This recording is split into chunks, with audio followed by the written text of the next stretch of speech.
Hey, man. With Cole Turner, just kind of what have you seen from him? And I guess the stuff you saw on film in the scouting process, how have you seen it kind of applied to maybe out here?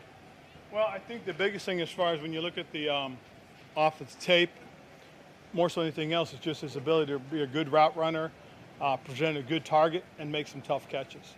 The biggest thing that we really didn't see a lot of was him blocking. You know, they were in that quote-unquote air raid offense. They just spread the field and they're running all over the place. This is a little bit different. He's done a nice job in terms of learning to be physical, and he's really excelling at what he does for us.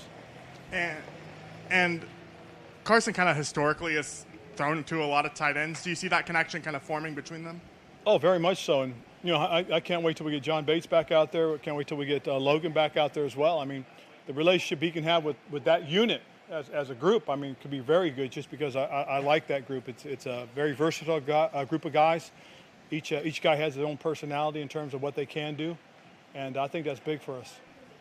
Seemed like the offense had a good day. Did you feel that way, and if so, why? I think across the board it was a good day for both sides of the ball. There were a lot of good things that happened in terms of development out there on the field. Offensively, probably the biggest thing that's changed, and it's funny, people don't realize it, but when you're in pads, it's a whole different mentality for the front, for the offensive line. They don't have to catch because they can now strike. Because again, when you don't have pads on, you've got to be smart about how you make contact and how little contact you should make. So it doesn't look good as far as the offense is concerned. But now things are balanced out, things are even, and now you can see really some of the good things that we're looking for as coaches. Curtis back out there today. What did you see Yes. from him? Okay, the biggest thing, again, just so everybody understands, I talked about this last time I was asked about Curtis. We're ramping Curtis up, we're ramping Curtis down. It's all about conditioning him to play football more so than anything else. And I think that's the biggest thing everybody has to understand is that this group of guys, Curtis, didn't play a lot last year. And what we've tried to do is we're just trying to ramp him up, get him into football shape, football conditioning, and then slow it back down, bring him back up.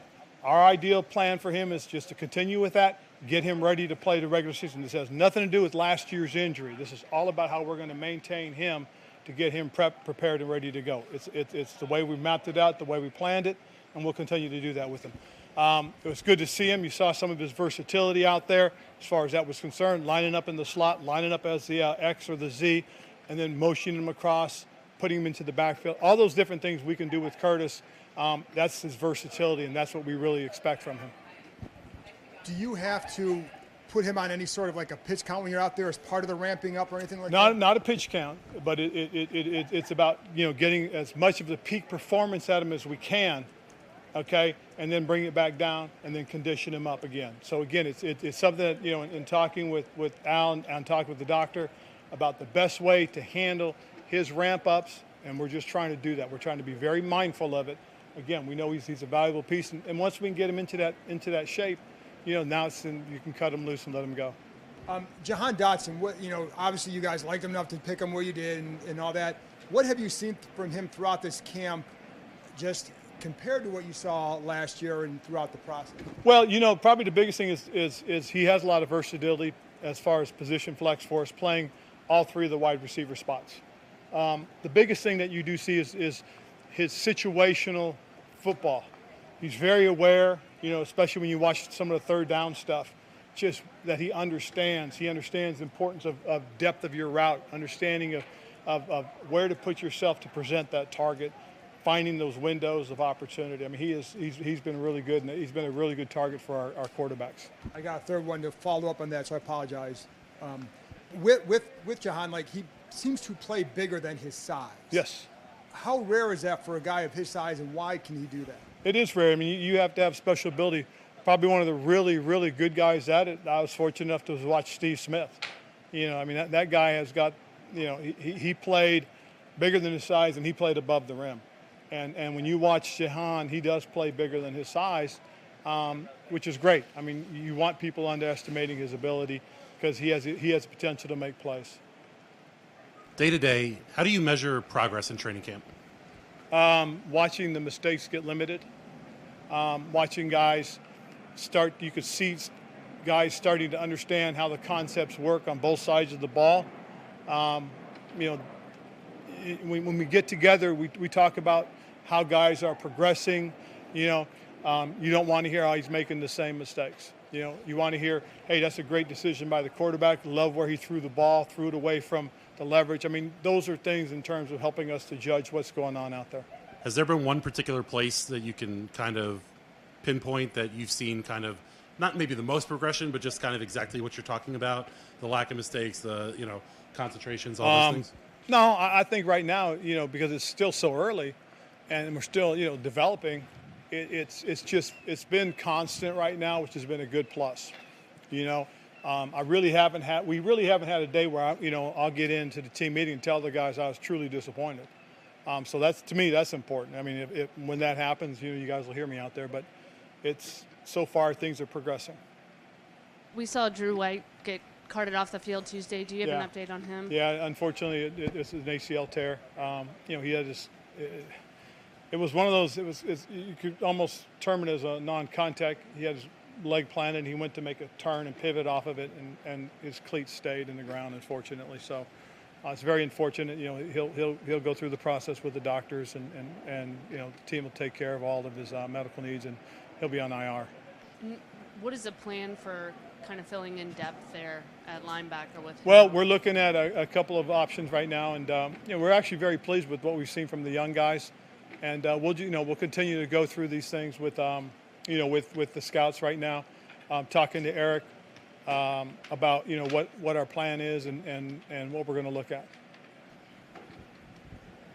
We heard you get after Daniel Wise a little bit for some post-whistle stuff. Montez Sweat, Kendall Fuller seemed to be a little fired up. Do you feel like maybe there's some teetering on that line that you want between your guys, or you think they're doing a good job of? No, they're doing a great job. Just a couple things happen out there that, and the reason I did was because we were working a certain phase of our game, and when we're going through that, it's basically no huddle, hurry up football.